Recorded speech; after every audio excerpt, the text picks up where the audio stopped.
ጠናው ቆይቼ ኪዳነ ምሕረትን ተጽናናሁኝ ረሳዋ ሐዘኔን የአምላክ እናት እመቤታችን ሞገስ ሆኜኝ ቀሪው ዘመኔን የአምላክ እናት እመቤታችን ሞገስ ሆኜኝ ቀሪው ዘመኔን ደጅ ጠናው ቆይቼ ኪዳነ ምሕረትን ተጽናናሁኝ ረሳዋ ሐዘኔን የአምላክ እናት እመቤታችን ሞገስ ሆኜኝ ቀሪው ዘመኔን የአምላክ እናት እመቤታችን ሞገስ ሆኜኝ ቀሪው ዘመኔን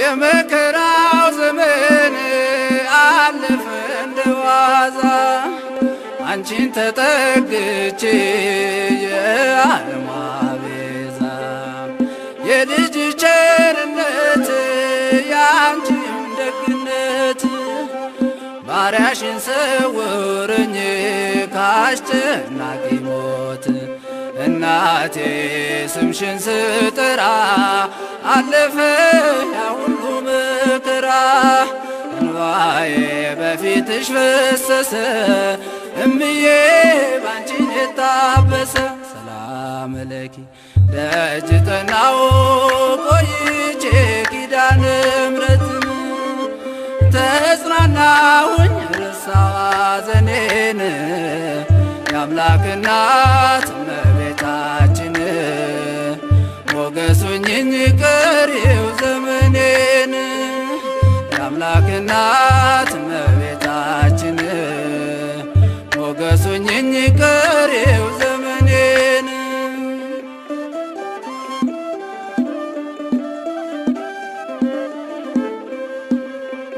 ልቤ ባንቺ ጸና ከፍ ከፍም አለ በጠላቶቼ ላይ አፌ ተናገረ በማዳንሽ ሥራ ባሪያሽ ደስ ብሎኛል የኃያላኑን ቀስት ልጅሽ ሰብሮልኛል እናቴ ስምሽን ስጠራ አለፈ ያ ሁሉ መከራ እንባዬ በፊትሽ ፈሰሰ እምዬ ባንቺን የታበሰ ሰላም ለኪ ደጅ ጠናው ቆይቼ ኪዳነ ምሕረትን ተጽናናሁኝ ረሳዋ ሐዘኔን የአምላክ እናት እመቤታችን ሞገስ ሆኜኝ ቀሪው ዘመኔን የአምላክ እናት እመቤታችን ሞገስ ሆኜኝ ቀሪው ዘመኔን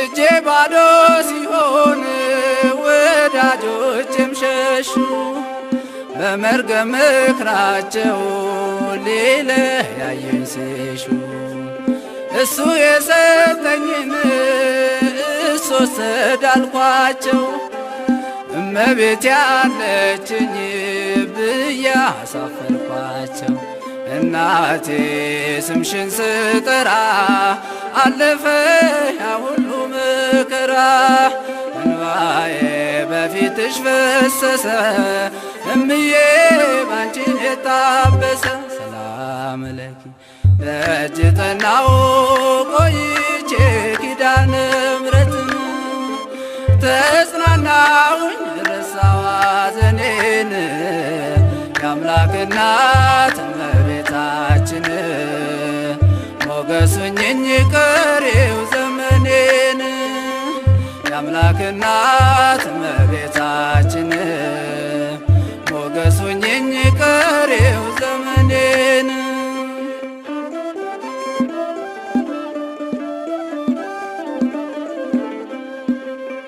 ከአውደ ምሕረቱ ስጥራት ዘንበል ብላ የችኝ ኪዳነ ምሕረት ሐሳብሽን ምንም የለም የሚመስለው እረፍት ያገኘሁት እናቴ ባንቺ ነው። እናቴ ስምሽን ስጠራ አለፈ ያ ሁሉ መከራ እንባዬ በፊትሽ ፈሰሰ እምዬ ባንቺን የታበሰ ሰላም ለኪ ደጅ ጠናሁ ቆይቼ ኪዳነ ምሕረትን ተጽናናሁኝ ረሳሁ ሐዘኔን የአምላክ እናት እመቤታችን ሞገስ ሁኚኝ ቀሪው ዘመኔን የአምላክ እናት እመቤታችን ሞገስ ሁኚኝ ቀሪው ዘመኔን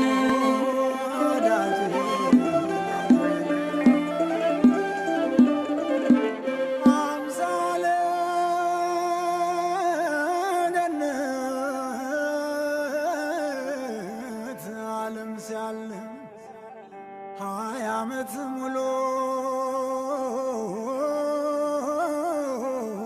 ክንዱ አልዛልም።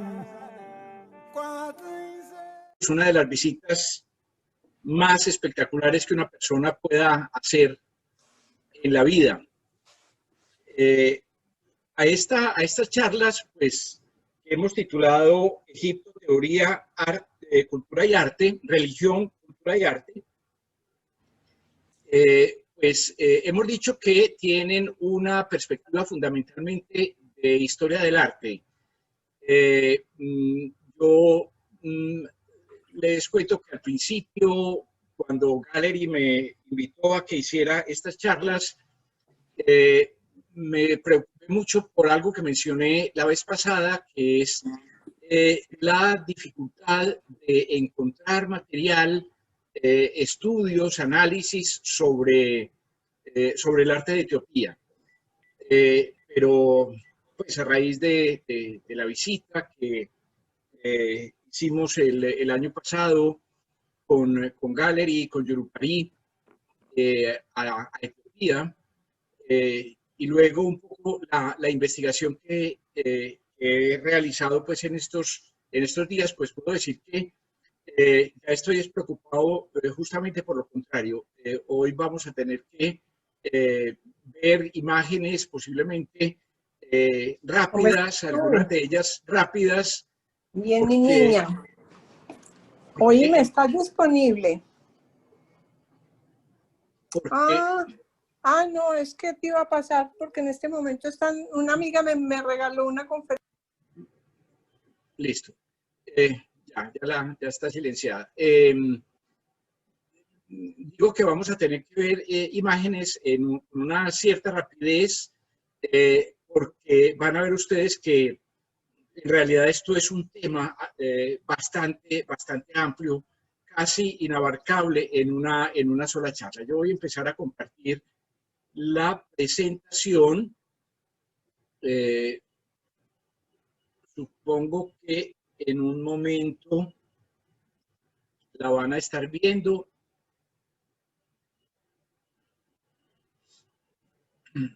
Como decía Sandra, vamos a hablar hoy sobre la libela. Esta que podemos llamar o que ha sido llamada, no desde ahora, no por los turistas, no por nada de eso, que ha sido llamada desde la antigüedad la Jerusalén africana por los motivos que vamos a señalar a continuación. Nos vamos a ubicar entonces exclusivamente en la libela y debo decir que el día de hoy vamos a hacer algunas referencias pues, al punto de partida de esta ciudad, de dónde salió esta ciudad, cómo surgió esta ciudad, un poco el culto que se pueden encontrar. El video creo que nos ilustra bastante. Las imágenes que yo voy a mostrar al respecto se mueven más o menos en la misma línea del video que acabamos de ver, y luego vamos a ver las iglesias. Esas iglesias talladas en la roca, excavadas en la roca, de de una manera muy particular esas iglesias que son patrimonio cultural de la humanidad. Nos movemos siempre o arrancamos con una imagen que mostré la vez pasada y que dije que iba a utilizar todos estos días, esta imagen con esa cruz de la libela, o mejor dicho, esta cruz que es tipo la libela, que se parece a la cruz original de la libela.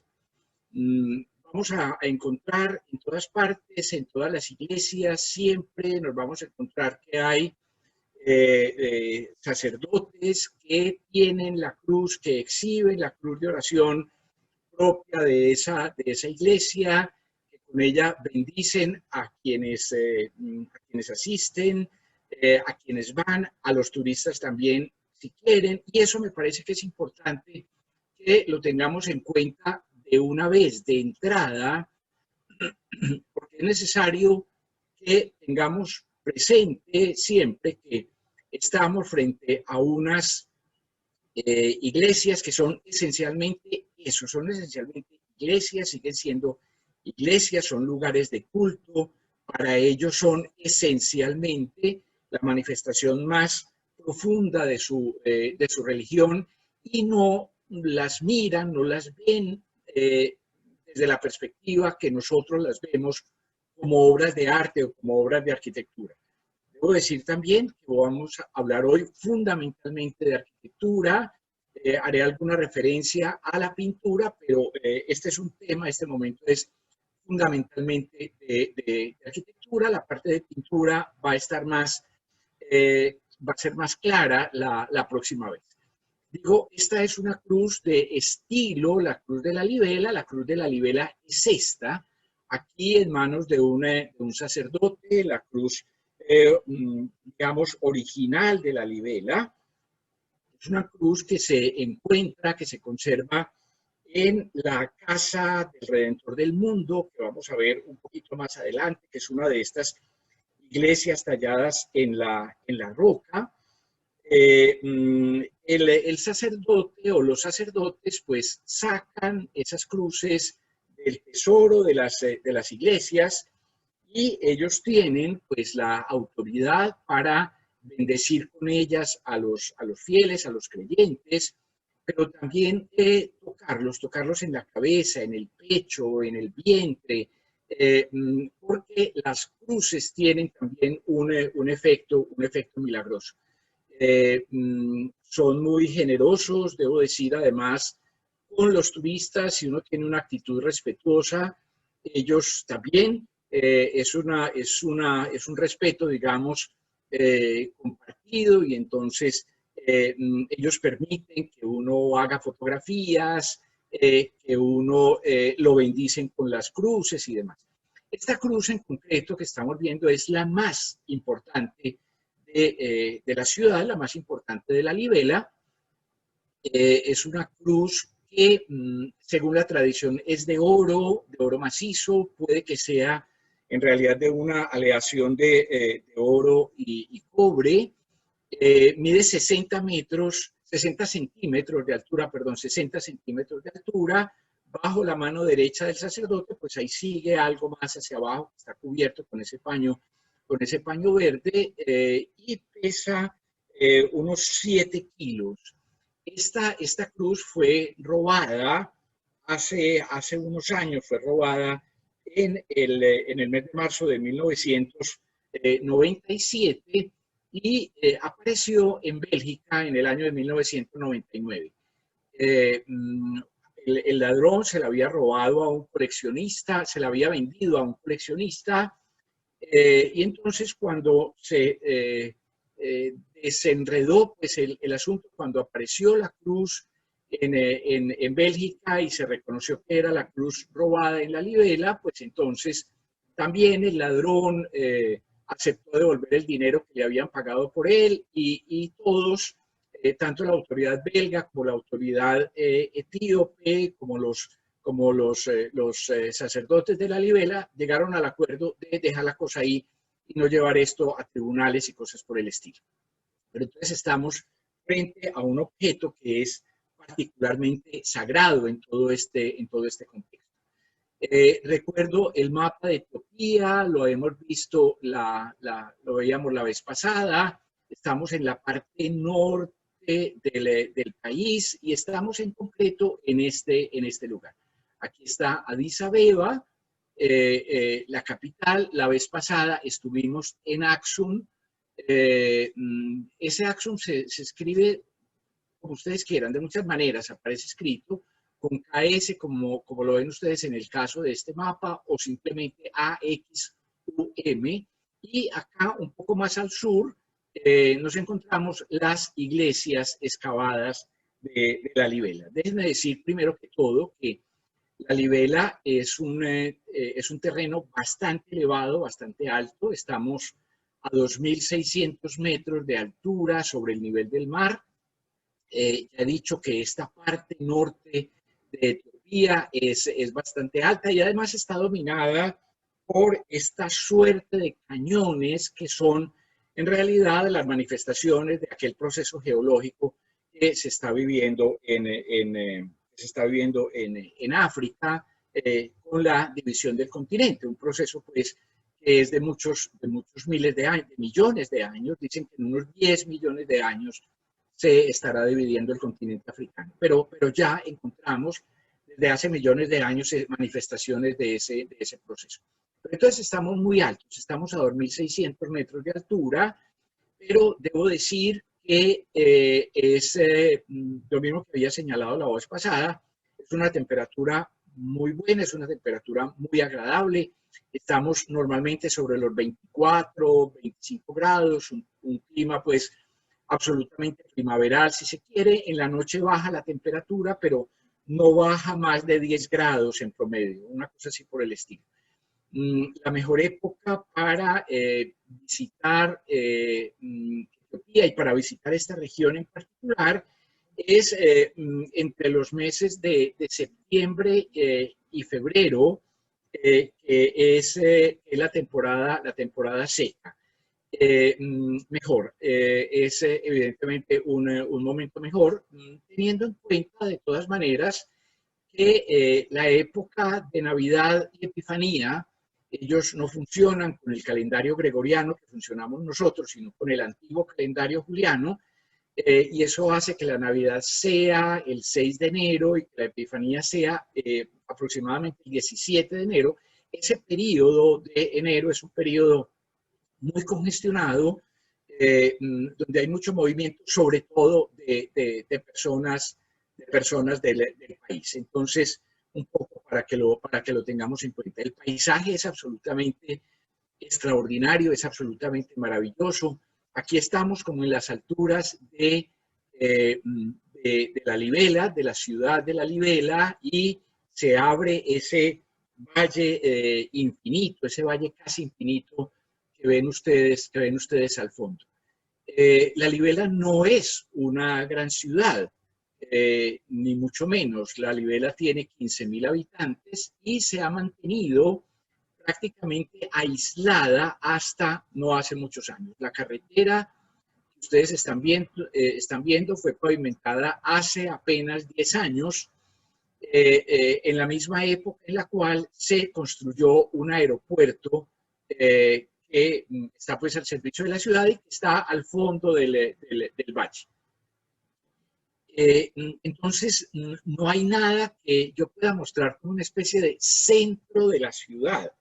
Eso no existe. Lo que tenemos es sobre las colinas una serie de casas relativamente dispersas, muchas de ellas de planta rectangular, muchas de ellas con techos de teja y demás, pero cada vez más un poco también impulsados por la UNESCO. Se ha desarrollado todo un programa para volver a las casas tradicionales, a la construcción de las casas tradicionales, que son estas que ustedes están viendo. Son casas construidas en ladrillo, circulares, con una escalera interna de 2 pisos, con una escalera interna, techo de paja. Este es el tipo de vivienda tradicional, el tipo de casa tradicional, y hay programas, insisto, programas sobre todo en los alrededores de la zona de las iglesias, programas para recuperar ese tipo de arquitectura. Pero bueno, un poco vamos adelante y digamos de dónde salimos, de dónde sale toda esta historia de La Libela, de esta ciudad de La Libela. Ustedes recordarán fundamentalmente que hablábamos la vez pasada de la época de Aksum, y habíamos hablado de cómo ese reino de Aksum pues había sufrido muchísimo, entre otras cosas, por la llegada de los musulmanes, por la invasión de los musulmanes, que recordarán ustedes, habíamos dicho cómo a partir del siglo VII van a convertir a Etiopía en aquello que el rey Menelik II decía: Etiopía es una isla cristiana en medio de un océano musulmán. Entonces, los musulmanes llegaron en algunos casos hasta Aksum, tomaron Aksum en algunas oportunidades, y esto hizo que también el reino se viera desplazado hacia el sur. En el siglo XII, a partir de un poco antes de mediados del siglo XII, nos vamos a encontrar el comienzo de una dinastía, que es esa dinastía que se llama la dinastía Zagwe, pues digamos un poco por el apellido de la familia y demás. Pero lo que nos interesa fundamentalmente, tampoco me voy a detener demasiado en esos asuntos dinásticos, ya lo hicimos suficientemente la vez pasada con la historia de la reina de Saba. Lo que nos vamos a encontrar es básicamente que en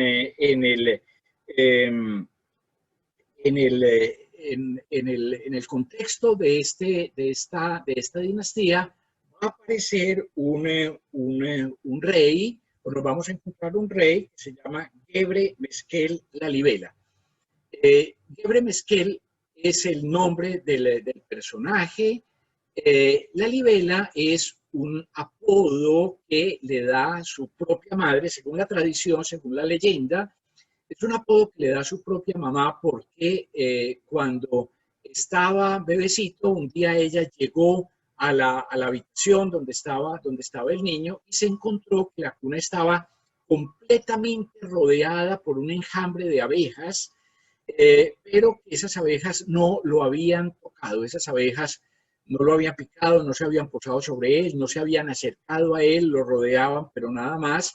Entonces la madre lo llamó La Libela. La Libela en la lengua del momento, en la lengua de la época, significa las abejas reconocen su majestad. Y la idea de la madre es que era un anuncio de que La Libela, de que Gebre Meskel, que era no era el hijo mayor, era el segundo hijo, iba a ser rey en algún momento de su vida. Hay una biografía, un texto biográfico sobre este personaje que está cargado de leyendas y resulta un poco pues, difícil separar las leyendas de la verdad, pero el hecho es que hay muchos elementos que llevan a pensar que entre los hermanos, mejor dicho, entre Gebre Meskel y su hermano mayor, que es el rey, que es el que hereda el reino a la muerte de su padre, pues entonces hay conflictos graves. Sabemos, por lo menos según esa biografía, que Gebre comienza a ser rey cuando todavía está vivo su hermano que es mayor y que era rey, lo que posiblemente significa que Gebre Meskel llegó al poder a través de un golpe militar, a través de un golpe de Estado, a través de una guerra civil, alguna cosa así por el estilo. Y tampoco estamos completamente convencidos de que el final del reino de Gebre Meskel haya sido pacífico. Pero, insisto, todo esto está metido dentro de una cantidad de leyendas que son sumamente complejas y que no vale la pena que entremos en ellas el día de hoy. Hay, sin embargo, una leyenda, un par de leyendas, son dos versiones del mismo asunto, un par de leyendas que son importantes en este momento. En una de las versiones de la leyenda dice que Gebre fue envenenado por su hermano y que cayó en un profundo sueño y que estando en ese profundo sueño, pues entonces fue llevado al cielo por los ángeles, donde digamos así, donde se repuso de ese envenenamiento. La otra versión de la leyenda dice simplemente que en un sueño fue llevado por los ángeles al cielo y ¿qué va a ocurrir allí? Lo que va a ocurrir en el cielo es que él ve, digamos así, la Jerusalén celestial, pero ve también desde el cielo la Jerusalén de la tierra. Y aquí, digamos, ocurre lo que es absolutamente importante en lo que vamos a ver. Debemos recordar que estamos rodeados de árabes, estamos rodeados de musulmanes, pero además que esos musulmanes se están extendiendo por todo el norte de África, por el cercano oriente, y que están atacando permanentemente la Tierra Santa.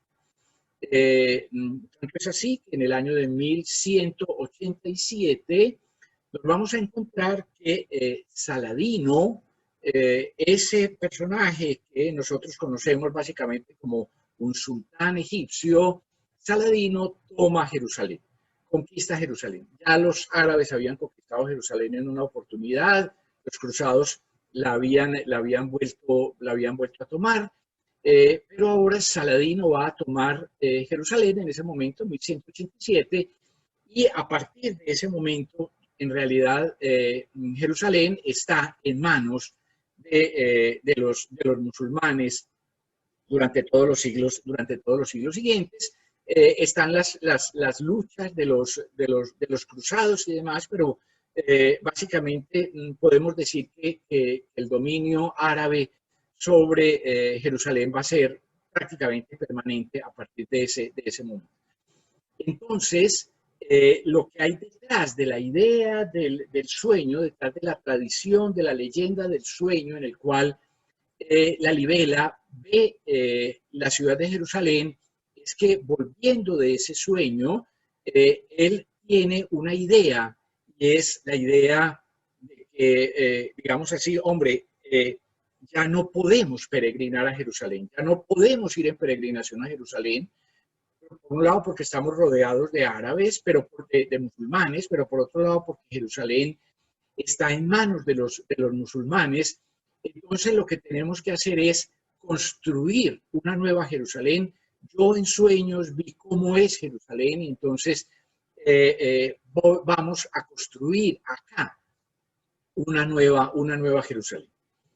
La libela había hecho de esa ciudad en la cual él había nacido, por lo demás, la había hecho capital de su reino, y a la muerte de este rey, la ciudad misma va a recibir el nombre del rey. La ciudad se llama La Libela porque ese era el apodo del rey La Libela. Lo que nos vamos a encontrar allí es entonces una reconstrucción de Jerusalén, de la Jerusalén celestial y de la Jerusalén terrenal, con una cantidad de referencias bíblicas que son absolutamente asombrosas. Nos vamos a encontrar que hay un río, hay un riachuelo, en realidad un pequeñísimo riachuelo, valdría la pena decir un pequeño riachuelo, entonces es el río Jordán.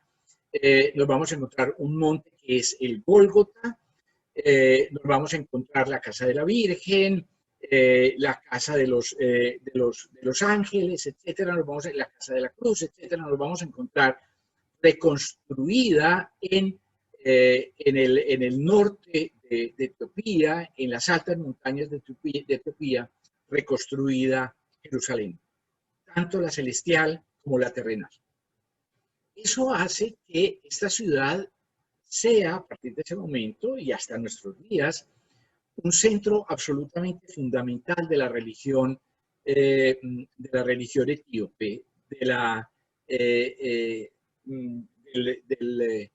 del culto etíope más profundo, más tradicional, más completo. Una ciudad que tiene, digo, 15.000 habitantes, pero en la cual hay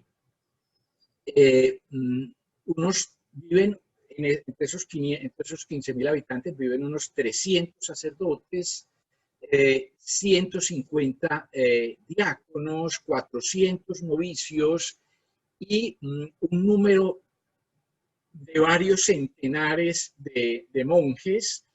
No encuentro, pues no está preciso el dato de cuántos monjes puede haber en la Libela y sus alrededores, en los monasterios alrededor de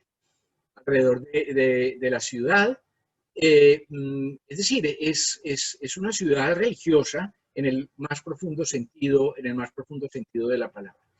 Y todo ese mundo religioso, toda esa cantidad de clérigos, están organizados en una jerarquía que es bastante clara. Para ellos, a nosotros nos puede parecer que no es así. Un poco lo voy a decir a continuación cuando vayamos viendo los personajes.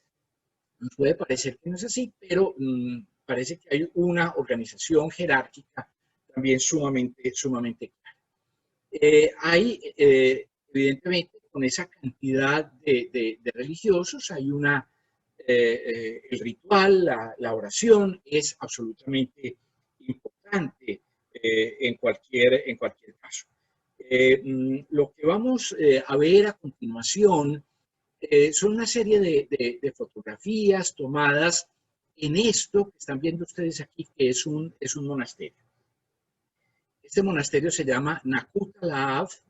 Este monasterio de Nakut Alav está a unos 6 kilómetros de las iglesias excavadas, es decir, está en las afueras de la Libela. Es uno de los monasterios más importantes del país. Los monjes viven allí, pero viven también en los alrededores. Y lo que hay en Nakut Alav es una cantidad enorme de tesoros litúrgicos, de libros, de cruces, de iconos, pero también, valdría la pena decirlo, yo no tengo imágenes de esas, no las vimos tampoco, pero quisiera decir que en este monasterio de Nakut Alav hay una cantidad, parece que hay una cantidad de elementos donados por los sucesivos emperadores de Etiopía, digamos, vestidos, coronas, cosas por el estilo. Esos elementos de la monarquía, de los emperadores, están casi todos conservados en un museo que algún día, cuando esté bien organizado, va a ser un museo muy impresionante. En este momento es un poquito decepcionante digamos, por la precariedad de la exhibición, pero están expuestos en un museo muy interesante en Aksum, junto a Santa María de Sion, en la zona donde se encuentra Santa María de Sion, de lo que hablamos la vez pasada. Pero parece que en este monasterio hay una cantidad de elementos. Veremos algunos que seguramente corresponden a esos temas. Pero lo que quisiera mostrar aquí fundamentalmente son dos cosas. En primer lugar, señalar que esto es un monasterio básicamente excavado en la roca. Lo que tenemos aquí es una cueva, si quieren ustedes, una cueva natural. Es conveniente que recordemos siempre que estamos en un territorio tremendamente volcánico y entonces todo esto son productos de esas antiquísimas, de esa antiquísima actividad volcánica de la región. Entonces aquí tenemos esa roca, pero se ha excavado también parcialmente para abrir más espacio, digamos allí. Uno llega y una de las primeras cosas que le puede llamar la atención es algo como esto. Quisiera detenerme un momentico en esto. Insisto, la próxima vez vamos a ver con más detenimiento imágenes de pintura y vamos a hablar más de pintura, pero no deja de impresionarle a uno que lo que vemos es esto. A ver, eso lo estoy diciendo en un sentido peyorativo. Claro, lo que vemos son elementos que a nosotros nos pueden parecer muy ingenuos, muy simples, muy esquemáticos, unas pinturas muy elementales, cuidadas con unos métodos que a nosotros nos pueden parecer muy elementales, detrás de una cortinita que nos puede parecer muy humilde, muy sencilla, pero ojo, es muy importante que caigamos en la cuenta de que cuando pensamos así, y es inevitable que pensemos así, estamos pensando desde nuestro punto de vista, estamos pensando desde lo que nosotros en Occidente hemos desarrollado. Lo que nosotros en Occidente hemos desarrollado es justamente algo sobre que insinuaba al principio. Nosotros llegamos a una iglesia y es una cosa complicada. Nosotros llegamos a una iglesia y ya no miramos las pinturas, ya no miramos las imágenes como imágenes de santos, como iconos religiosos y demás, sino que las miramos como obras de arte. Es decir, inclusive las iglesias las hemos desacralizado. Inclusive hasta cierto punto nosotros hemos convertido las iglesias en unas especies de museos, ¿no es cierto?, donde las cosas deben ser cuidadas como objetos de arte. Aquí hay un pensamiento distinto. Estos son elementos de oración, elementos de la oración, que se cuidan, que se protegen, evidentemente, que son sagrados y por eso se cubren. Y a nosotros, pues quiero decir, aquí hay una estética distinta a la estética nuestra, a los elementos que nosotros podemos señalar de belleza, pero están hechos con toda dignidad. Eso, yo creo que eso es lo más importante que tenemos que notar. Aquí hay una dignidad de fondo absolutamente intensas. Voy a decir una cosa que sé que va a sonar como peyorativa y lo que sea. Nosotros, de pronto uno se encuentra estos sacerdotes y uno, déjenme decirlo de una manera que me da esta vergüenza decirlo, uno los puede mirar de manera un poquito, digamos, como despectiva y respetuosa, porque los ve como si fuera, como si fuera una especie de personaje demasiado humilde, demasiado simple, que no sabe lo que tiene entre manos. No, él sí sabe, los que no sabemos lo que tiene entre manos somos nosotros. Y lo que ocurre es que nosotros queremos que él tenga entre manos lo que nosotros quisiéramos que tuviera, y ellos lo que tienen es su vida espiritual. Miren ustedes estas maravillas que uno se puede encontrar en este lugar. Estas son fotos, nosotros llegamos y había una ceremonia, no es una misa, no es fácil estar en una misa, existe la Eucaristía,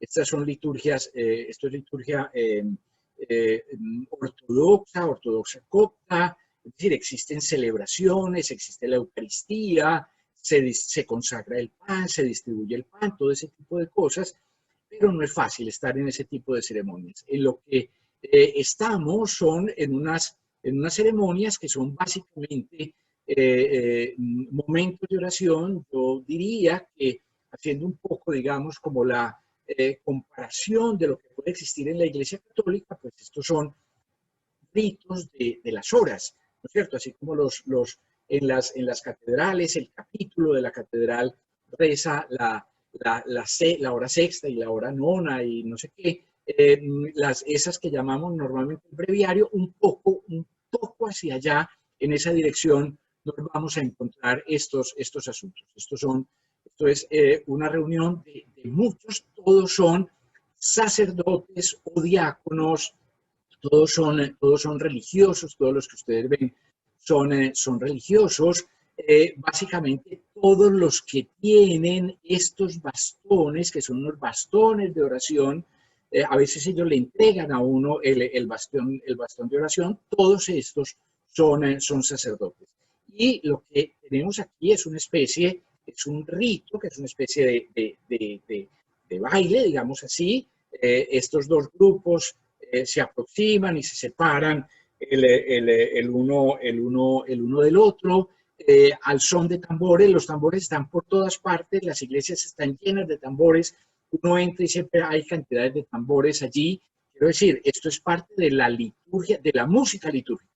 Así como uno puede decir que en una iglesia gótica, en una catedral gótica, pues se puede encontrar el órgano, y el órgano es una cosa maravillosa. Pues allí tenemos los tambores que están puestos en una esquina de la iglesia y que son, digamos, los instrumentos de la música litúrgica. Déjenme decir que los cantos y los rezos que nos encontramos allí, los que ustedes oían en el video del principio, son cantos y rezos que tienen por lo menos el tiempo que tiene el cristianismo etíope, es decir, que tiene por lo menos 1700 años, pero hay quien piensa que en realidad esos son cantos muy anteriores. Hay quien habla de hasta 4000 años de antigüedad, que serían cantos, digamos, ancestrales de estos pueblos, cantos que luego fueron cristianizados. No sería, digamos, una cosa extraña, ni mucho menos que eso se hiciera. Muchas veces en el cristianismo se cristianizaron fiestas y celebraciones y cosas por el estilo. No sería entonces extraño que esto se hiciera. En un momento de la celebración salen las cruces, estas cruces procesionales, estas cruces que son, digamos, parte fundamental del tesoro, son las cruces de bendición, sin que sea exactamente lo mismo, pero es algo tan importante, tan impactante para los etíopes como puede ser para un católico una procesión con la custodia, una procesión con el Santísimo. Es la presencia misma de Dios que bendice a los fieles, y por eso se protege, por ejemplo, inclusive con estas sombrillas a incienso, por supuesto, y es pues un momento, digamos, muy fuerte también. El icono que ven ustedes al fondo es un icono de la libela, del rey Lalibela, porque vale la pena decir que el rey Lalibela es santo en la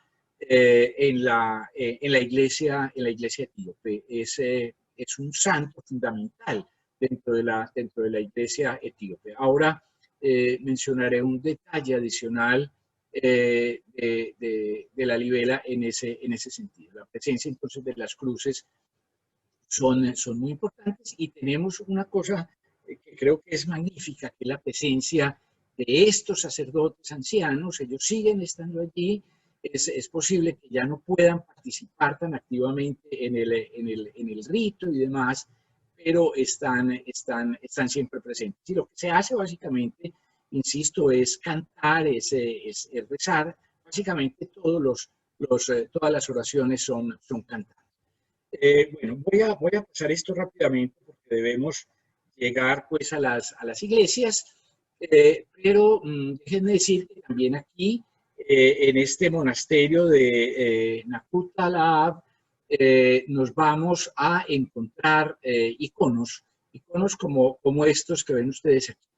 Iconos que tienen características extrañas desde nuestro punto de vista, iconos en los cuales es como si se acumularan las escenas. Ustedes ven, por ejemplo, que en este icono del fondo resulta claro pues, que hay una imagen de la Virgen con el niño, hay otra imagen acá que yo no sé qué será, pero está abajo la imagen de San Jorge y está luego a la derecha nuestra una crucifixión. De nuevo, esto es un icono que puede tener muchos años. Hay iconos de estos que tienen centenares de años, hay iconos que tienen, especialmente cuando son libros, pueden tener incluso miles de años, pues incluso más de 1000 años. De nuevo, pues el icono está protegido, está cuidado, y de nuevo quisiera decir, no queramos meterlos dentro de lo que nosotros hacemos, pues cualquiera podría decir, ay, esa silla ya que hace, ¿no es cierto? ¿Cómo es posible que esto que es tan importante para ellos no esté cuidado de una manera distinta? Lo veneran, lo respetan, lo conservan, etc. De la misma manera, pues uno puede decir que se conservan dentro del tesoro del monasterio una cantidad, por ejemplo, de cruces que son importantes. Este es el sacerdote que expone las cruces las cruces de bendición, las cruces de procesión. Esta es una cruz como la cruz de la libela. Esta no es la original pues ya la vimos. Esta es en plata o en hierro, pero la forma es básicamente la misma. Esto que ven ustedes abajo, es como especies de estos elementos en los cuales se apoya la cruz, son llamados los brazos de Adán, un elemento que es absolutamente importante, siempre lo veremos, sobre todo la semana entrante, en las pinturas, porque la cruz siempre está puesta sobre la calavera de Adán. Y la calavera de Adán está puesta al revés, digamos, está boca arriba, diríamos, porque la sangre, la calavera de Adán recoge la sangre de Cristo y de esa manera pues se produce la redención. Ven ustedes, el mismo sacerdote que no solamente expone unas cruces, sino también otras. Esta es particularmente elaborada, grande, espectacular, y además están también unos asuntos que son los que digo que posiblemente pertenecen a esas herencias, a esas donaciones imperiales, que son dos cosas. Por un lado los libros y por otro lado las coronas. Las coronas, estas coronas que usan los sacerdotes en funciones especiales, pues son muy parecidas.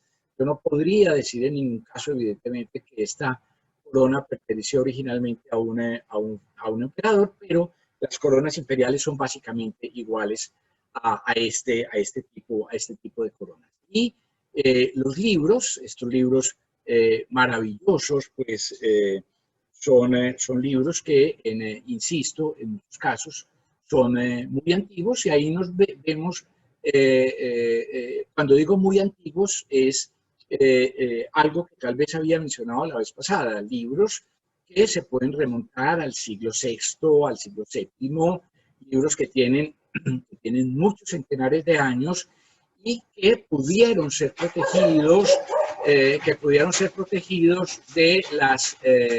en la época de las invasiones de los musulmanes, básicamente porque podían ser escondidos, ¿no es cierto? Podían ser escondidos. Este tipo de iconos, este tipo de imágenes, sobre ellos volveremos la próxima vez. Muy importante la manera como se trabajan. Quizá es la relación más cercana que tenemos con el arte de los cristianos primitivos. Bueno, el sacerdote sigue mostrando elementos y demás, pero bueno, vamos a salir de acá para que nos aproximemos a la tercera parte, que es básicamente lo que más nos interesa, que es la parte de las iglesias. Bueno, voy a introducir el tema, y antes de que hagamos el pequeño descanso que hacemos siempre, déjenme decir que lo que nos encontramos entonces es una montaña rocosa, de roca volcánica. Esta montaña, la roca de esta montaña es una especie, digamos así, de arenisca roja. Es una piedra volcánica, sí, pero es como arenisca, como digo, lo que permite que se pueda tallar con alguna facilidad, y lo que significa también que es un poquito frágil. Eso será importante para lo que vamos a ver más adelante. Es un poco frágil ante la erosión.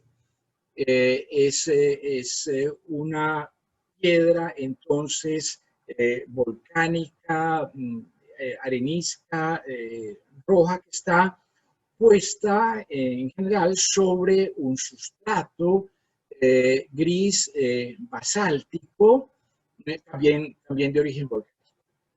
En ese contexto, en esa montaña, pues se va a atravesar, por ahí pasa, entiendo que originalmente pasaba un pequeño arroyuelo, como decía hace un momento, que todavía en la actualidad se llama el río Jordán. Entonces, esa montaña está partida por el río Jordán, y el río Jordán divide la montaña en dos partes.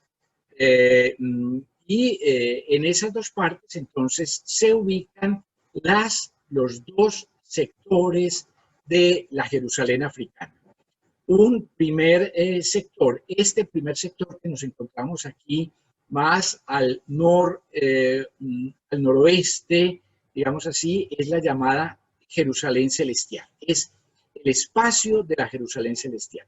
Ahí nos vamos a encontrar básicamente aquí hay una dificultad que señalaré más adelante. Nos vamos a encontrar básicamente 5 iglesias, estas que ven ustedes aquí. La más importante es esta, la sexta, la más grande, que es la casa del Redentor del mundo. Luego nos vamos a esta, que es la casa de María. Bueno, y estas otras las veremos, enseguida veremos una a una, todas las iglesias, todas las 11 iglesias. Entonces, esto hace referencia, insisto, a la Jerusalén celestial.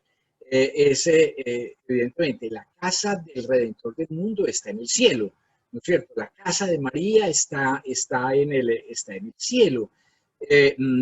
Y también, por supuesto, por ejemplo, la casa donde está la tumba de Adán, o donde está la tumba del rey Lalibela, pues eso pertenece al cielo, ¿no es cierto? Esta es la Jerusalén celestial, y esta es la Jerusalén, digamos, terrenal, la Jerusalén en la cual nos vamos a encontrar pues una serie de iglesias, la iglesia del Emanuel, la iglesia de San Mercurio, la iglesia del abad Libanos, bueno, la iglesia del pan santo, que es la 10, que es esta, Leham,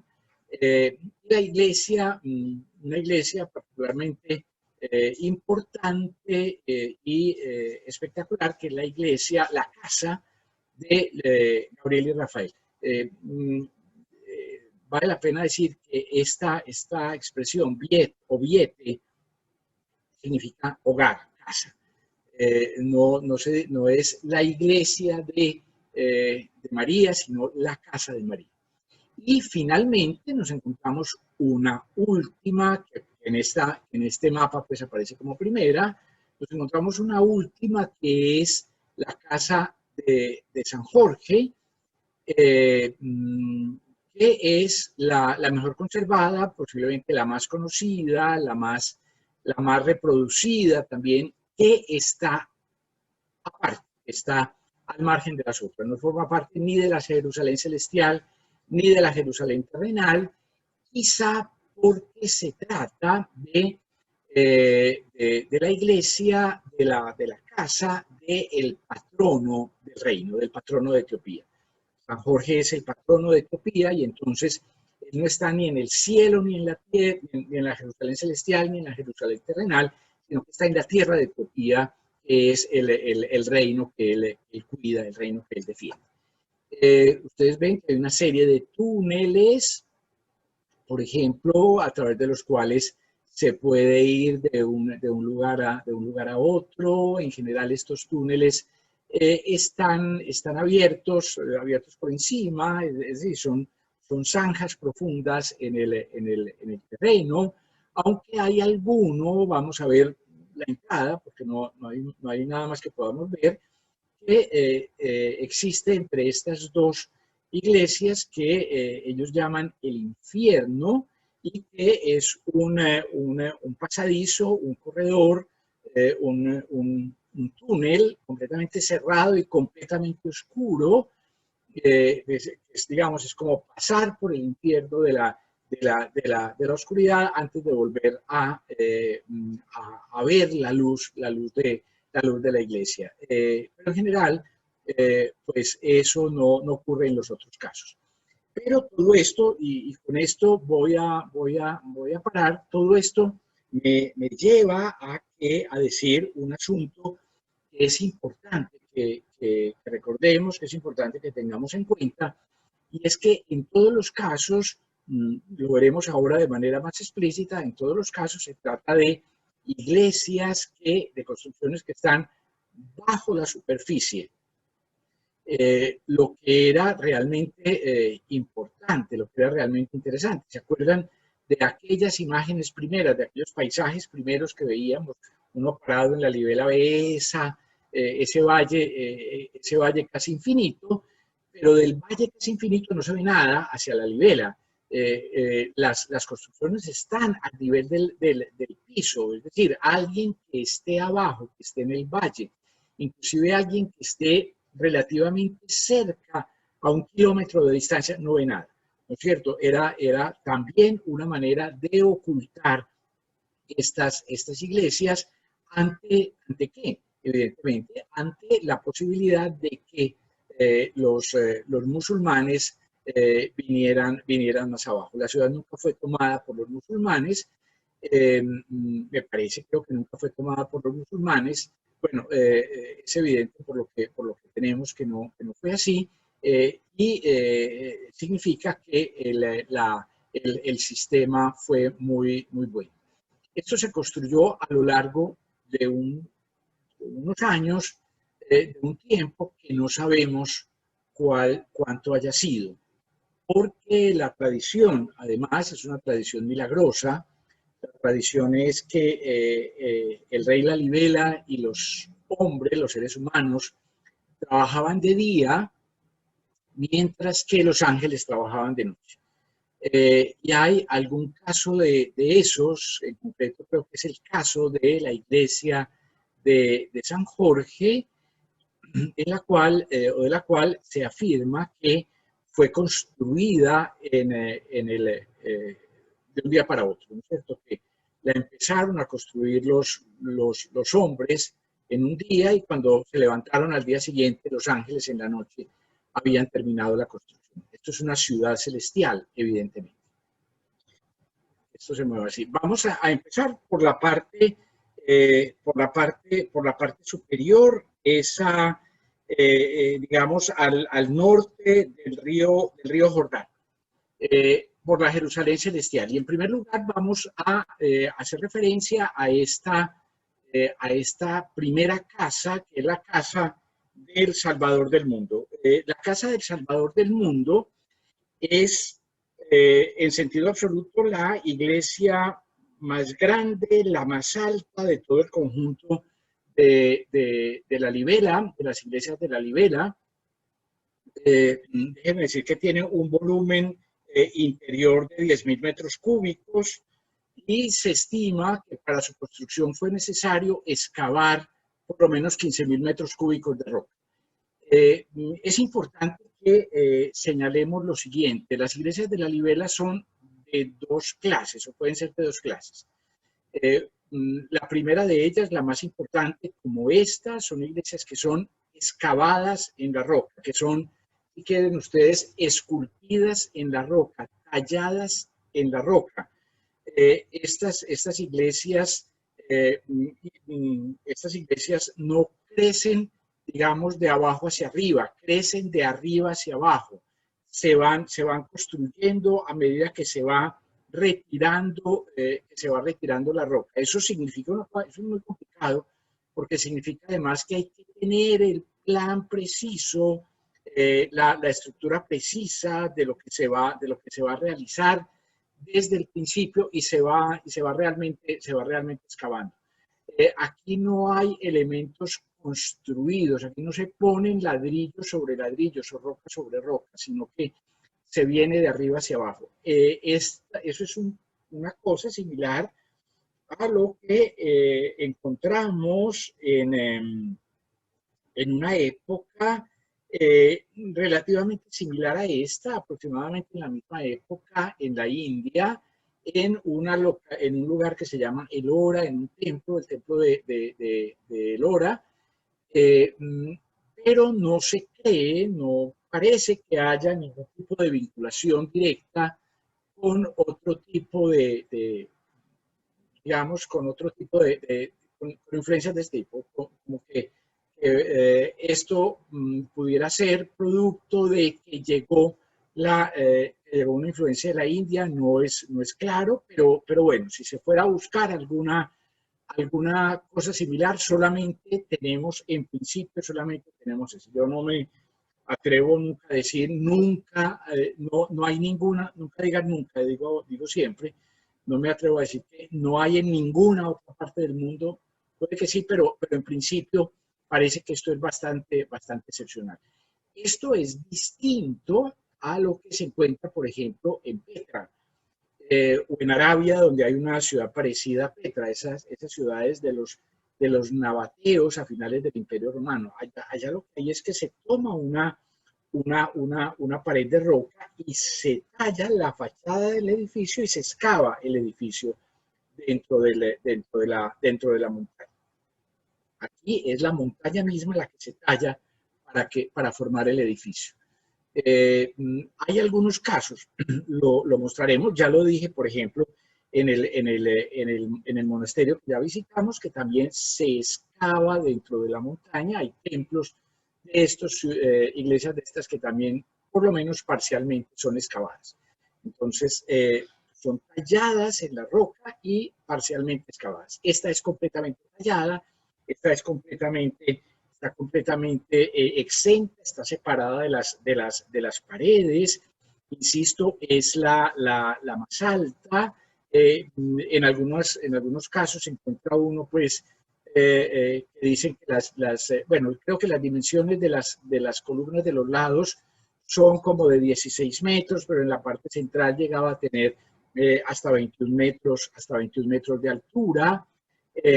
Véanla ustedes aquí, con el techo a dos aguas, es decir, es construido efectivamente como si fuera un edificio. Lo que ven ustedes sobre él, pues son unas cubiertas que se le pusieron en los últimos años, en las últimas décadas. A muchas de estas iglesias, prácticamente a todas, se han cubierto de esta manera para protegerlos de la intemperie, porque, como digo, pues esto es una piedra que es relativamente frágil frente a la intemperie, frente a los elementos.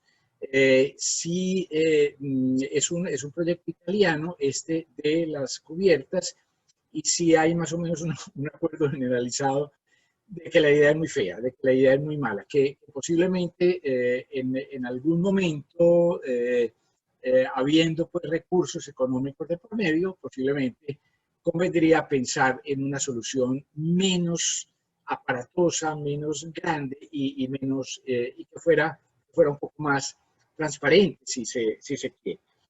Ven ustedes, aquí lo que tenemos es un edificio, digo que la parte de adentro tiene hasta 10.000 metros cúbicos de volumen, rodeado de columnas, como ven ustedes, columnas de nuevo pues han sido talladas, y adentro, miren ustedes cómo es la estructura, es una estructura que, digamos así, es una estructura que llamaríamos basilical, correspondería como a la forma de una basílica, perdón, de una basílica de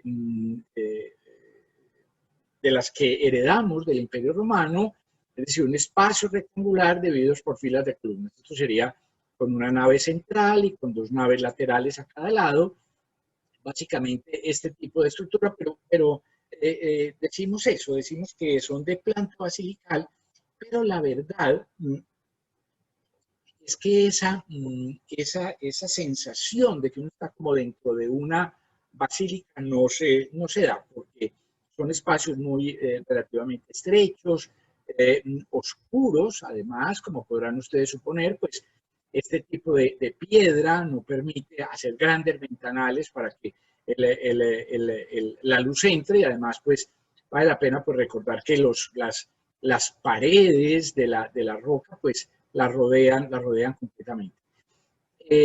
La idea que ellos señalan, que ellos dicen, es que las iglesias están construidas siguiendo el esquema del Templo de Salomón. Y la idea que ellos tienen del Templo de Salomón es que en el Templo de Salomón existe un espacio que está oculto, que está cerrado al fondo, y yo creo que en este caso serían estos espacios laterales donde está el Arca de la Alianza. Básicamente la copia, la reproducción del Arca de la Alianza, que lo había dicho la otra vez, hay en cada iglesia. Luego hay un espacio que es el espacio de los sacerdotes, donde además está el tesoro y demás, y luego el espacio de los fieles, donde se distribuye el pan santo, donde se distribuye la comunión. Estos son planos y dibujos que fueron realizados a finales del siglo XIX, en 1885, por un viajero que se llama Gabriel Simon, un viajero inglés, que hizo los dibujos de estas iglesias. Y sabemos, por ejemplo, que ocurría esto. Esto es la iglesia de esta casa del Salvador del mundo, como estaba en la época en la que Simon hizo estos dibujos. Es decir, las columnas de los lados se habían caído, se habían derrumbado, y eso hacía que parte del techo también se hubiera derrumbado. Eso explica que veamos cosas como esto, ¿no es cierto? Estas son columnas construidas, ¿no es cierto? Construidas, es decir, con bloques uno sobre otro hasta llegar arriba, y vale la pena decir que también, pues, por lo menos parcialmente, este alero también es construido, porque esas columnas se habían dañado y esas partes se habían caído.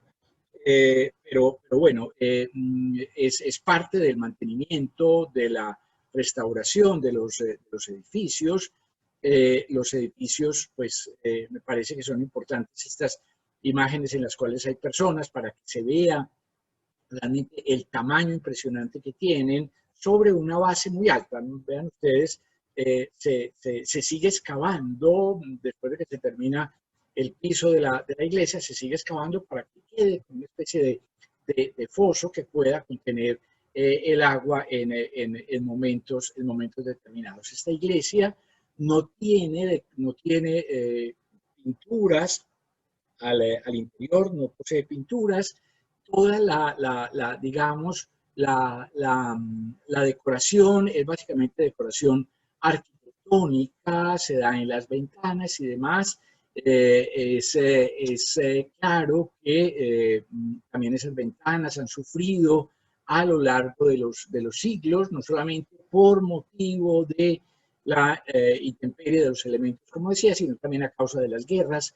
En algún caso lo veremos un poco más adelante, en otro caso es particularmente notable. Entonces, esa decoración, aquí donde estoy señalando, pues es básicamente decoración de la arquitectura, tallas dentro de, sobre la misma superficie.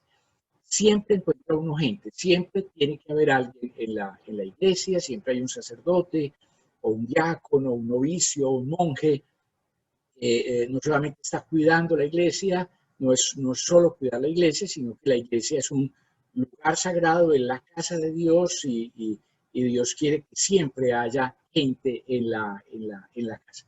Vean que esto me parece muy bella esta foto, con las columnas y el muro, ¿no es cierto?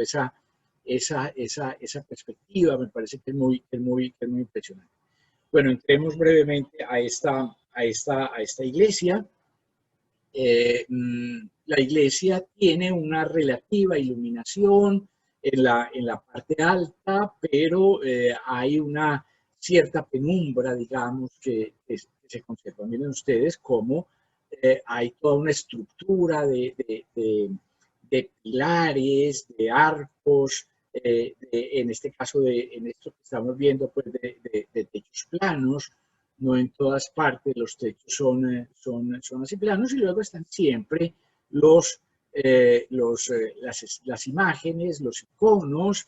Seguramente tras esta cortina hay un icono, y están también los iconos que vemos al fondo, donde nuevamente podemos señalar aquellos elementos que había dicho antes, y que digo que es necesario que salgamos de muchos de nuestros prejuicios, digamos así. Sí, la decoración normalmente las flores son de plástico, es una decoración pues tan artificial como eso. Y hay un asunto que es muy interesante en estas iglesias, que es el hecho de que estos iconos, o iconos como estos que estamos viendo, son iconos que parecen, sobre todo que parecen esta especie de corazón de Jesús, que parecen como de arte popular. Efectivamente son eso, son productos de arte popular, mejor dicho, todo este arte tiene ese carácter. La manera como se pintaba desde la antigüedad se transmitió de viva voz, se transmitió de forma oral hasta principios del siglo XX, hasta 1928 me parece, no, 1938, perdón. No vamos a tener una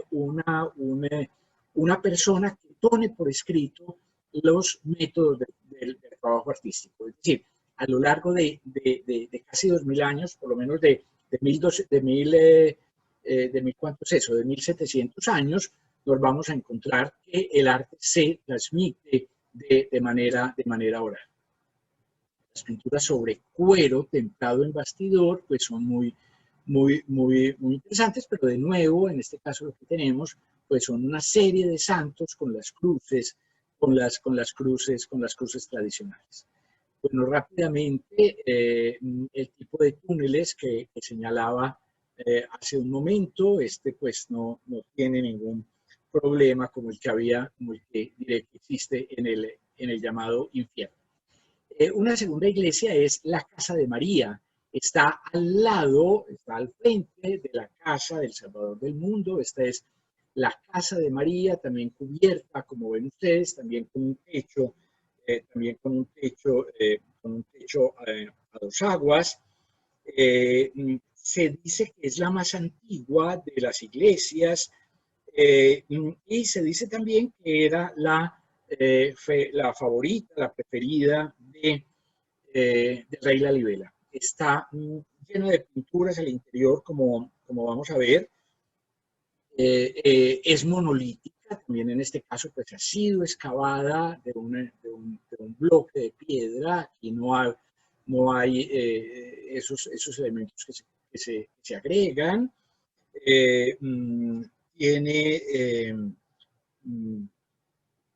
15 metros de larga, casi 10 metros de alta, algo así como 9 metros de ancha. Es realmente imponente, con dos entradas muy significativas. Vamos a ver que sobre esta entrada hay una serie de relieves que son importantes. Al fondo hay otra iglesia, esta que ustedes están viendo aquí al fondo, es otra iglesia que se llama la Casa de la Cruz, ahora la veremos. Sigamos en esta Casa de María, también un techo a dos aguas. Normalmente esto es de varios pisos, pero en los pisos superiores pues no hay acceso a los pisos superiores. Eso es una zona dedicada pues exclusivamente a los sacerdotes. La decoración en buena medida, en este caso la decoración exterior, fuera de ese relieve que veremos ahora, pues está dada solo en las ventanas, en esos elementos de las ventanas. Nos encontramos con mucha frecuencia estas formas de la cruz gamada, decimos nosotros, pero en realidad vale la pena decir que eso es un símbolo muy antiguo, es un símbolo que viene por lo menos desde los pueblos, desde la invención del hierro, desde el año 1500 o 2000 a.C., extendido por el mundo entero, solo que los nazis pues, lo tomaron para hablar de la pureza de la raza, pero en gran medida, en la mayoría de las culturas, son un símbolo de la vitalidad, un símbolo del movimiento de la vida. Bueno, rápidamente sobre esta fachada, entonces nos encontramos dos escenas que son escenas de San Jorge. En ambos casos es el caballero con la lanza, miren ustedes, es la repetición de la escena de San Jorge que lucha con el dragón, en este caso. Bueno, la decoración de las ventanas que señalaba ya, decoración arquitectónica también como la que veíamos en la iglesia anterior. Y luego, pues, me parece que lo más bello que tiene esta iglesia es el interior. Traigo a cuento cómo se pone esta imagen de este sacerdote, porque me parece que de todas maneras nos aproximamos a ellos a veces con cierto prejuicio y no, estos son los intelectuales de la religión y son los intelectuales del pueblo, son gentes muy bien preparadas en su campo. Miren el interior es absolutamente, está lleno de pinturas en el techo, son pinturas, digo que es la iglesia más decorada, la más bella en ese sentido de la libela. No solamente el interior no solo es pintado, sino también tallado, ¿no es cierto? Todas estas cosas que estamos viendo, lo veremos en muchos casos, son talladas, son realmente talladas.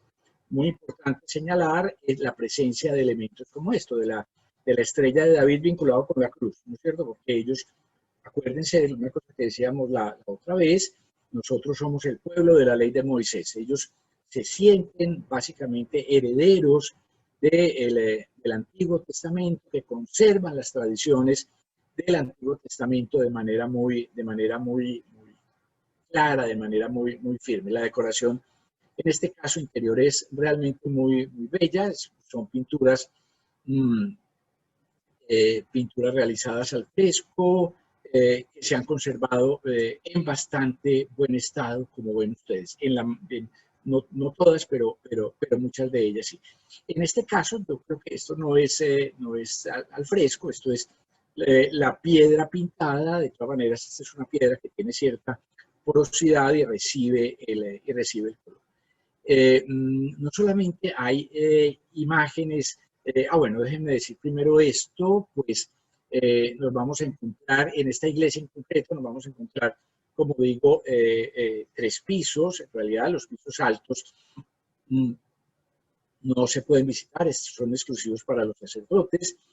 Y hay un elemento curioso, esto es una columna que está sosteniendo esta bóveda, y porque sobre esta bóveda están esos pisos superiores. Entonces, en mitad de la bóveda, una columna seguramente se dieron cuenta que no podían eliminar esa columna porque se les podía desfundar el techo. Esta columna que ven ustedes acá, y la imagen la traigo a cuento sobre todo para ver las imágenes que tenemos al fondo. Arcos tallados y luego pintados, como he dicho, y luego una cantidad de escenas, algunas de ellas que nos resultan de difícil interpretación. Esto es una escena de una pelea de toros y de una pelea de gallos.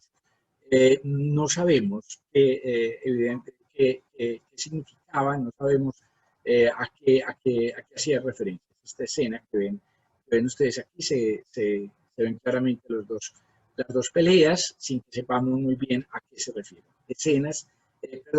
Iconos de santos, imágenes de santos e imágenes también de la Sagrada Escritura. En este caso concreto, esta escena es la huida a Egipto, en realidad pues muy efectivo, muy bien logrado. Es interesante decir que básicamente pues atrás, que casi no se ve, pero aquí está San José. Básicamente está la Virgen, es la figura que más se ve, y el ángel, que es por supuesto el arcángel Gabriel o el arcángel Rafael, que es el que lleva los caminantes. Bueno, esta escena yo no sé qué es, yo no creería que pueden ser las bodas de Caná, pero no estoy absolutamente seguro de que sea así. Pero es evidentemente una escena bíblica. Evidentemente este es Cristo, lo que es muy interesante, ¿no es cierto? Esto es un arte en el cual hay muchas imágenes.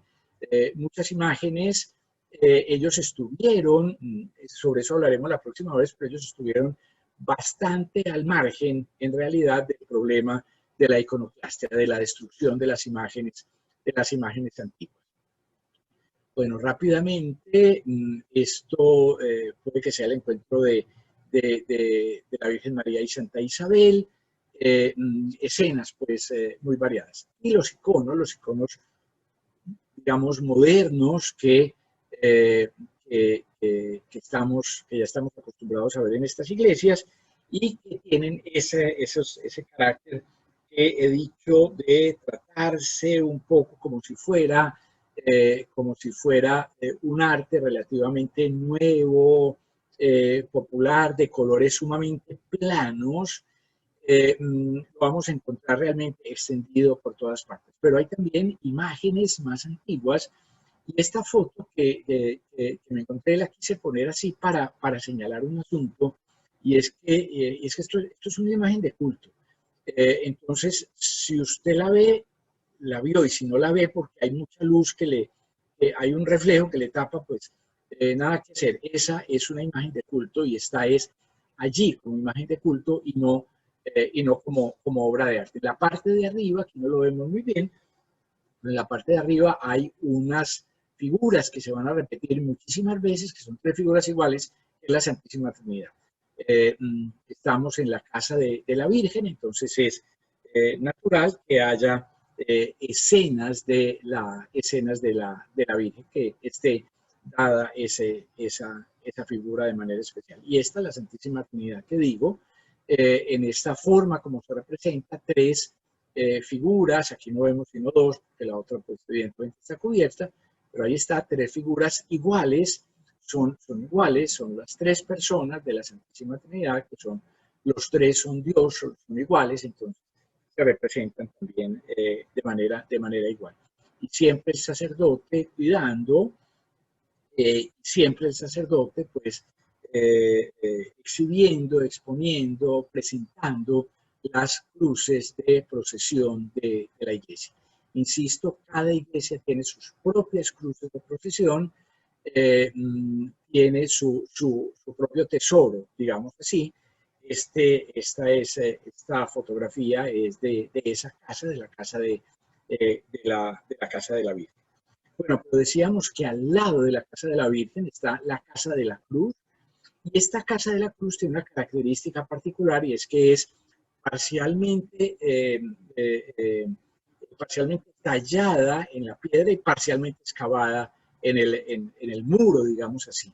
Pues la tenemos aquí y entra en la roca, como ven ustedes ahí. Es la casa de la Cruz, tiene un elemento que es el más bello, es una iglesia longitudinal, es una nave longitudinal con estos arcos en la fachada, 10 arcos que son el símbolo de los 10 mandamientos. Seguimos estando en la Jerusalén celestial, ¿no es cierto? Seguimos estando en la Jerusalén celestial. No es que las iglesias, ellos por lo menos en la actualidad, las jerarquicen, como que estas son mucho más importantes y las otras son menos importantes. Todas son sagradas, todas son importantes, todas son igualmente santas. Bueno, esto, como ven, casi que pues excavado en realidad en el muro. Los detalles de las ventanas pues son muy importantes, lo mismo que los arcos, es prácticamente lo único que tenemos como decoración. Y luego ese interior que, insisto, pues por motivos que además son bastante lógicos, bastante obvios, es un interior muy estrecho porque se trataba de comerle a la roca en ese sentido. Y me imagino cuando uno ve pues hasta dónde llega la roca, la montaña, pues me imagino que también percibían que si se iban muy atrás, muy al fondo, quiero decir, se hacían un hueco muy grande, pues entonces se iba a perder estabilidad la montaña. Bueno, un icono más, seguramente tiene una estética diferente, pero sobre eso hablaremos la próxima vez. Y luego, como siempre, el sacerdote con las cruces de procesión. Hay una casa más aquí, que es la casa de las vírgenes mártires. Esta es la cuarta que vemos acá. Esta casa de las vírgenes mártires en realidad es muy compleja porque hay muchos inclusive que dicen que en realidad no debería ser considerada en sentido estricto como una iglesia. En realidad es un recinto muy pequeño, escasamente trabajado, un poco como ven ustedes aquí, y que tiene pues un par de arcos apenas, pero sin embargo pues tiene también pues elementos interesantes. Este icono de San Jorge, bueno, es este mismo icono que nos encontramos aquí, pero insisto, uno puede percibir que no es una iglesia tan elaborada como las otras. Y de nuevo, pues la cruz de procesión. Y un poco, pues termino esta parte de la Jerusalén celestial haciendo referencia a un conjunto que es la casa del Gólgota, que es un poquito más complicado, un poco más enredado que los anteriores. Inclusive debo decir que hay teorías distintas sobre si aquí hay una iglesia o dos o tres.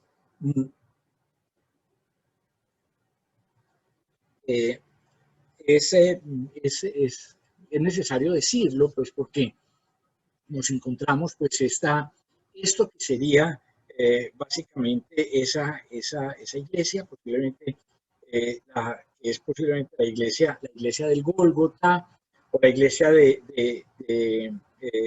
Miguel o de Miquel, o la iglesia del Gólgota Selassie, del Gólgota de la Santísima Trinidad, o la iglesia de la Casa del Sinaí.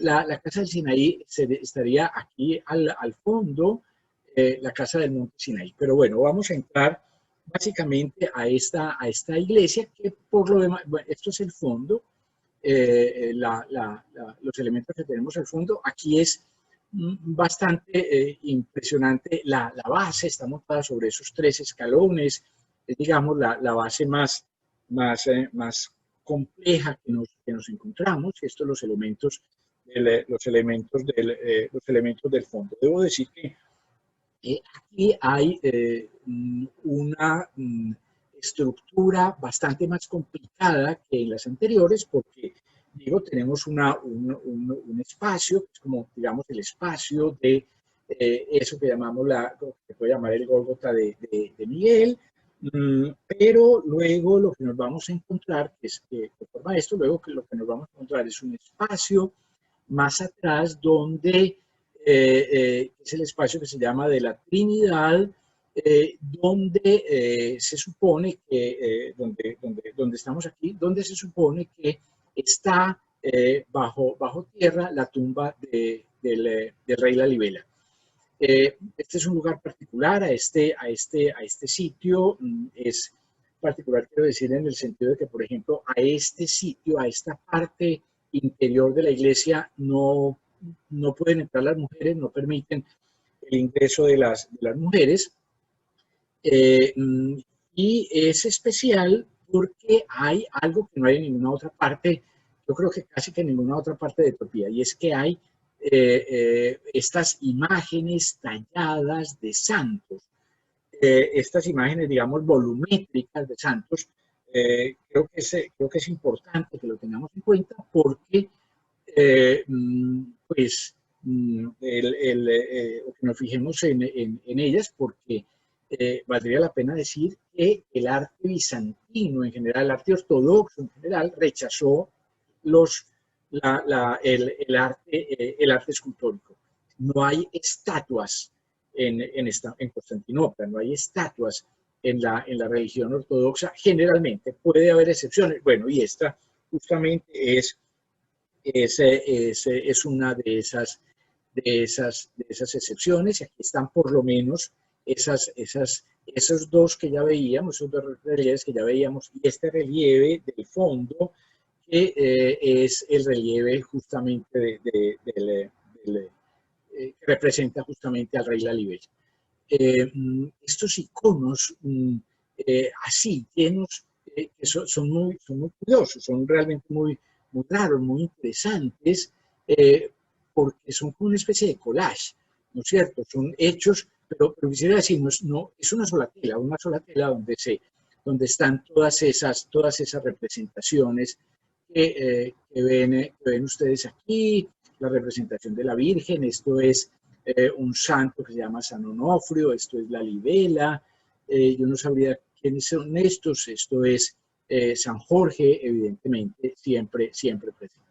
Y junto a esos iconos que tienen una mayor antigüedad, pues estos que son más nuevos en esa otra perspectiva de lo que decía, y que básicamente sobresale el icono de San Miguel. San Miguel es el arcángel que tiene la espada, es el arcángel defensor de Dios, ¿no es cierto? El que derrota a los demonios, etc. Al lado de esta iglesia hay un elemento importante, que es esta pequeña capillita que está en muy mal estado, que es la tumba de Adán. Entonces, ese conjunto, toda esta parte pues, de la Jerusalén celestial se completa con este conjunto del Gólgota, que, insisto, es el más complejo de todos.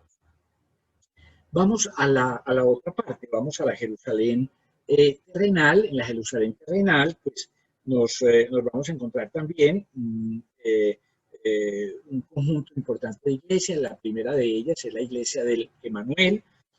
Esta iglesia es la única iglesia monolítica de esta parte sur. Es también la segunda más grande después de la casa del Salvador del mundo. Esta iglesia tiene 18 metros y medio de largo, 12 metros y medio de altura. La zanja en total tiene 29 metros de largo. Es realmente impresionante y es monolítica, es completamente monolítica. Yo aquí señalaría un elemento que me parece que es muy interesante, y es el hecho de que, como ninguna, mejor dicho, es la iglesia, esta del Emanuel, es la iglesia en la cual hay más tallas hacia afuera, ¿no es cierto? Básicamente todas las paredes están completamente talladas, son 3 pisos, y están completamente talladas con esas bandas que no nos habíamos encontrado antes. Vamos a ver algo similar después también en otro, por lo menos algo parecido. Pero esta es seguramente la más elaborada en ese sentido. Por dentro es igualmente compleja, como ven ustedes. De nuevo, aquí pues no nos vamos a encontrar pinturas en las paredes. En realidad, pues eso lo está básicamente en la casa de la Virgen María. De nuevo, pues los iconos, yo creo que sería necesario pues hacer como una revisión muy atenta de todos estos iconos, porque por ejemplo esta Virgen que estoy señalando, pues con frecuencia pues nosotros la vinculamos como la Virgen del Perpetuo Socorro, pero este Cristo, este exeomo que nos encontramos aquí, es un exeomo que podemos encontrar, mejor dicho, que existe evidentemente, que está aquí por influencia occidental, pero esas influencias son del siglo XX.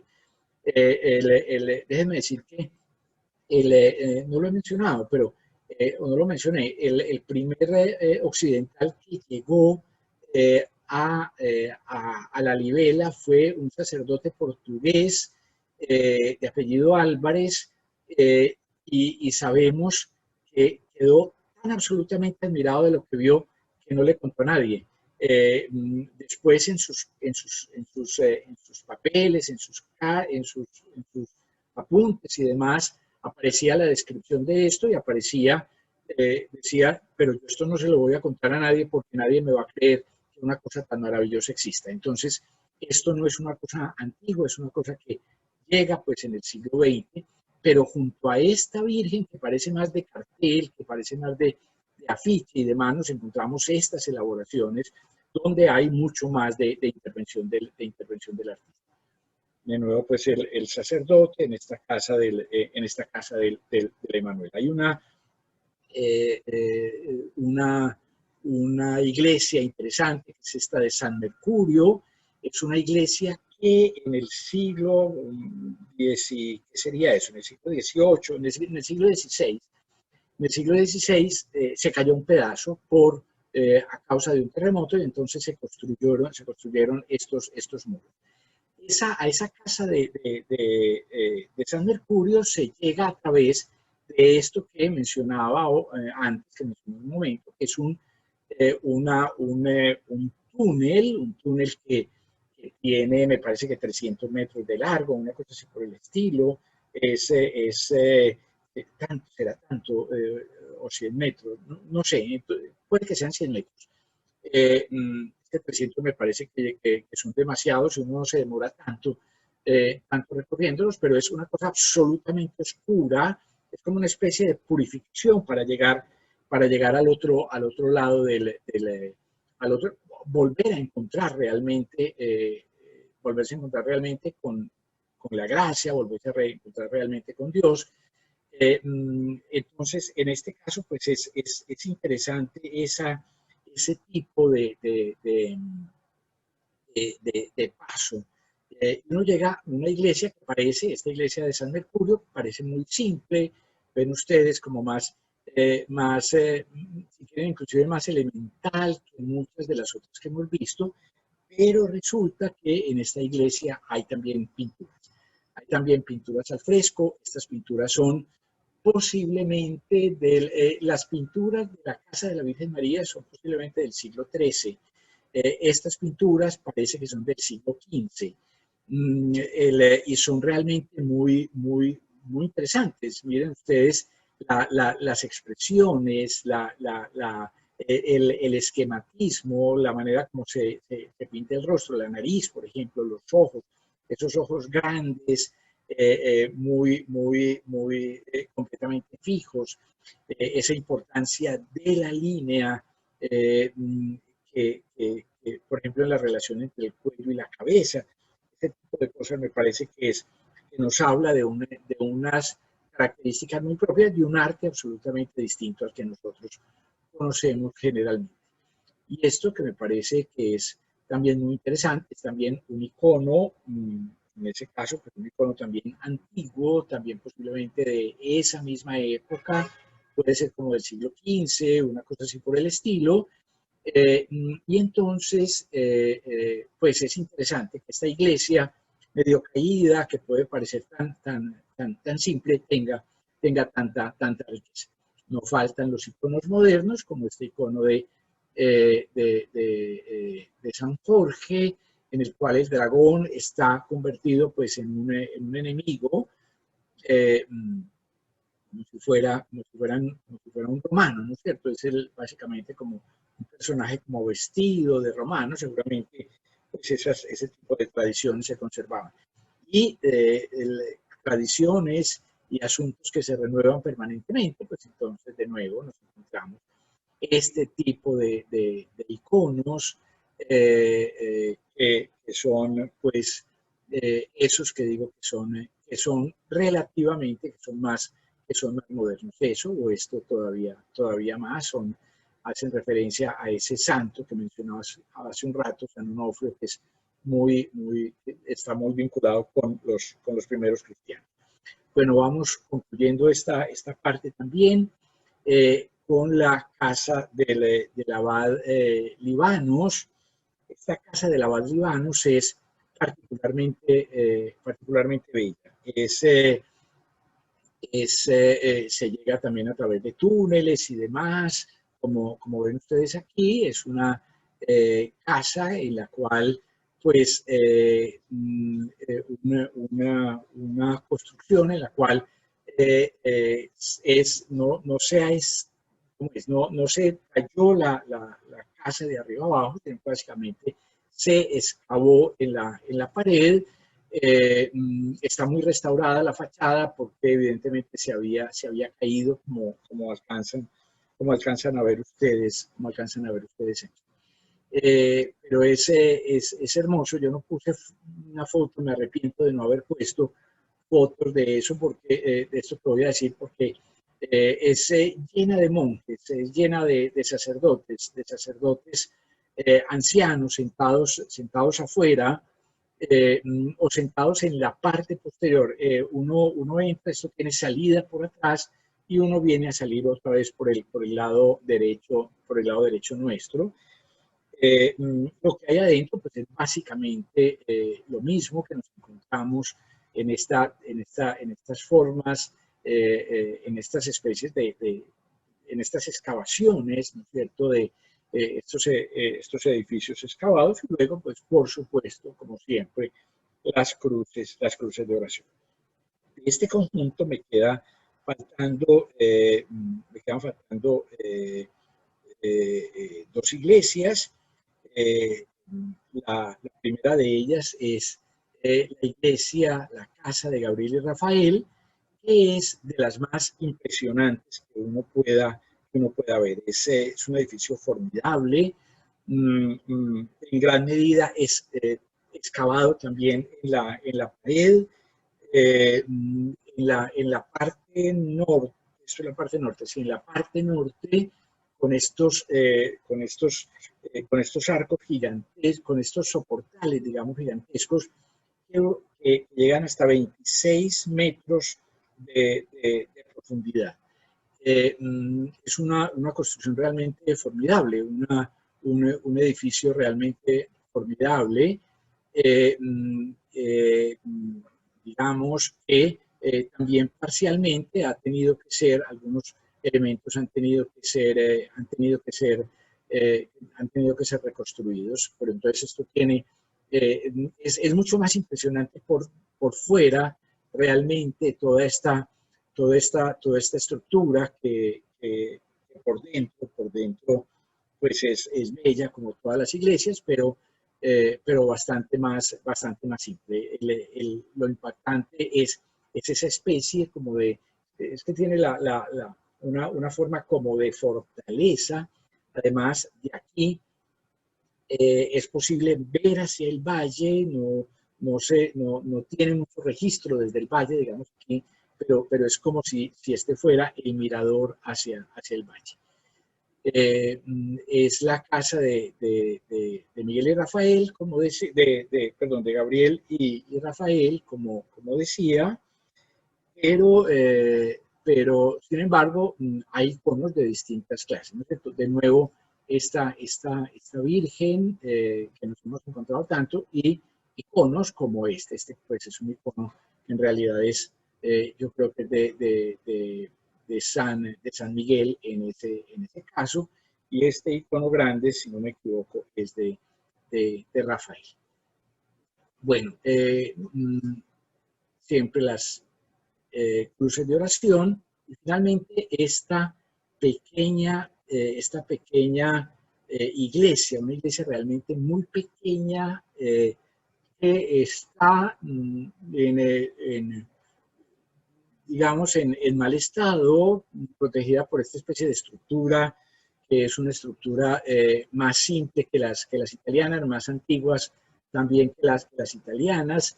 En realidad no se visita el interior, uno pasa por el lado, pero bueno, me encontré esta foto del interior un poco para decir por qué no se visita. En realidad no hay nada al interior de esa iglesia. Pero nos queda todavía el último, digamos, como la última gran imagen de la iglesia, que es la casa de San Jorge. Esta casa de San Jorge, pues vale la pena recordar que es la casa, pues, del patrono de Turquía, del patrono del reino. La casa de San Jorge está ubicada, pues, en este foso, que tiene 22 metros de profundidad, 23 metros de lado, y es una iglesia que está construida en cruz, en una cruz perfecta, en una cruz griega perfecta. De nuevo, aquí hay 3 pisos. Interiormente hay 3 pisos, pero digamos lo que más se destaca es la perfección en la construcción de esto. Miren ustedes la planta. De nuevo, esto sigue siendo aquellas fotografías, aquellos dibujos de ese señor Gabriel Simon de 1885. Ese es el esquema. Pues entonces uno puede verla, digamos, desde la parte de arriba. Permanece prácticamente oculta, inclusive por los árboles que la rodean. Miren ustedes lo que vamos como la vamos a encontrar nosotros en este hueco del cual nos sobresale. Aprovecho esta foto para decir una cosa. Esta es la parte más activa de la Libela. Esta zona que ven ustedes aquí es la zona, además del comercio, de las artesanías y demás, un poco para que nos hagamos la idea de cómo es la ciudad. Y esto es esta zanja que ven ustedes aquí, es el río Jordán. Pero bueno, vamos a la iglesia de San Jorge, con esta estructura en forma de cruz, y esa perfección tan extraordinaria es que lo que más asombra acá, el interior no es tan espectacular como puede ser la casa de la Virgen María, ni mucho menos. Es bastante simple en ese sentido, un poco lo que ven ustedes aquí, pero es perfecto, ¿no es cierto? Es geométricamente perfecto, es muy realizada, digamos, con una exactitud extraordinaria. Los iconos, pues, por supuesto, de San Jorge son varios, son muchos. Estos deben ser mucho más antiguos, de estos siempre se dice que deben ser siglo XV o siglo XVI. Hablaremos la próxima vez sobre las características, pues, de esta pintura, y luego, por supuesto, siempre lo mismo de los sacerdotes con las cruces de bendición. Pero quisiera, pues, básicamente terminar con unas escenas esto no me tocó a mí, estas fotos bueno, la mayor parte de las fotos que vimos hoy son de internet, pero no nos tocó ninguna ceremonia especial, pero estas ceremonias son en la iglesia de San Jorge, alrededor de la iglesia de San Jorge. Son momentos realmente muy importantes, pues, para la comunidad cristiana de Etiopía. Básicamente los más, también aquí la Navidad y la Epifanía son fundamentales. La celebración por excelencia de la Epifanía, sin embargo, va a ser en Gondar, de lo cual hablaremos, pues, la próxima vez. Bueno, termino con estas imágenes, y con esta, pues, en particular, diciendo que yo creo que esto es de las cosas más bellas que uno puede ver. Es un arte completamente insólito en el sentido de que no es frecuente, de que no es una cosa normal, un arte del cual yo creo que todavía hay que estudiar muchísimo. Una de las grandes obras, seguramente, del arte cristiano en el mundo entero son estas iglesias de la Libera. Bueno, termino ahí, dejo de compartir y